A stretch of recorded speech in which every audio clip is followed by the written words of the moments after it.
ஜன்னல் இல்லை, ஒன்றுமே இல்லை. நான் ஏறக்குறைய என்னுடைய 30 ஆண்டுகள் நான் வசித்த வீட்டில் மின்சாரமே இல்லை, நல்ல கழிப்பிடம் இல்லை. புரியுதா உங்களுக்கு? அப்படிப்பட்ட வீடுகளில் நாங்களும் எங்கள் குடும்பத்தாரும் வாழ்ந்தோம். ஆனால் ஒன்று தெரியும், அன்பான கர்த்தருடைய பிள்ளைகளே, நீதிமானுடைய வீடு கூடாரம் செழிக்கும். ஆமென். கூடாரத்துக்கு என்ன தேவை? ரொம்ப செலவா? ரொம்ப செலவா? ஒன்றுமே தேவையில்லை. இப்போ போட்டாங்க பார்த்தீங்களா? என்னது? 1 செகண்ட் 4 மூங்கில் கம்பு மேலே ஒரு தாசிட்டு. ஆனால் அது எப்படி எனக்கு ஒன்றும் புரியல. ஆனால் இவ சொல்கிறது தான் உண்மை. செழிக்கும் என்று சொன்னவர் செழிப்புக்கு என்னவெல்லாம் தேவையோ அதையெல்லாம் தந்து தான் செழிக்க வைக்கிறார். அவர் செழிக்குன்னு சொன்னீங்க, செழிப்பீங்க. நம்புறீங்களாமா? உங்கள் வீட்டை பற்றி என்றைக்குமே ரொம்ப அற்பமாக என்ன இருங்க, இதெல்லாம் ஒரு வீடா? பேர் சொல்கிறாங்க, எங்கள் வீட்டுக்கெல்லாம் வராதிங்க. இல்லைங்க, ஆண்டவரே வந்திருக்கும் போது மனுஷனை மாத்திரம். எங்கள் வீட்டெல்லாம் வரமாட்டாருங்க. சோஃபாவோ அந்த இருக்கிற அந்த பொருட்கள் முக்கியம் அல்ல. தேவன் சொல்லுகிறார், நீதிமானுடைய வீடு. அந்த வார்த்தை படி சொல்லுங்க.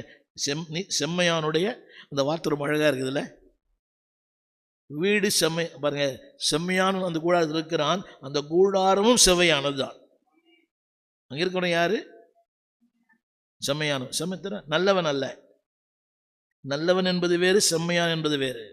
நல்லவங்கன்னா யாரும் தீமை பண்ண மாட்டாங்க, யாருக்கும் கெடுதி பண்ண மாட்டாங்க, தான் உண்டு தன் வேலை உண்டு. செம்மையானவன் என்று சொல்லுவது கர்த்தருடைய பார்வைக்கு அவன் செம்மையானவனாக இருக்கிறான். அவன் வார்த்தை செம்மையானது, பேச்சு செம்மையானது, பார்வை செம்மையானது, அவன் நடத்தை செம்மையானது, அவன் ஒவ்வொரு அடிகளும் செம்மையானது. நம்ம புரியுதா?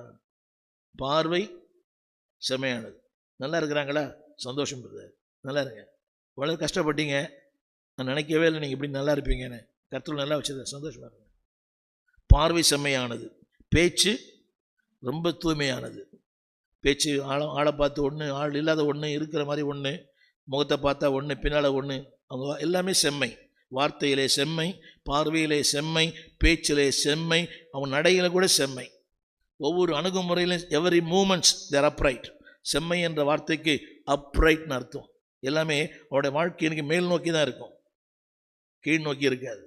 இன்னைக்கு ஜனங்களை பாருங்கள், இதுதான் கீழ் நோக்கி தான் பார்க்குது. இந்த பண்ணி சாகும்போது தான் என்ன ஆகிடும்?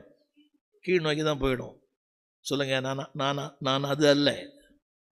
என்ன நோக்கம் என்ன தெரியுமா? மேலானது. சத்தமாக சொல்லுங்கள். ஏன்னா இது யோசித்தேன். வீடு உறுதியானது, கூடாரம் உறுதி இல்லை. ஆனால் தேவன் சொல்கிறாரு அது அழியுமா? என்னங்க இது? மழைக்கு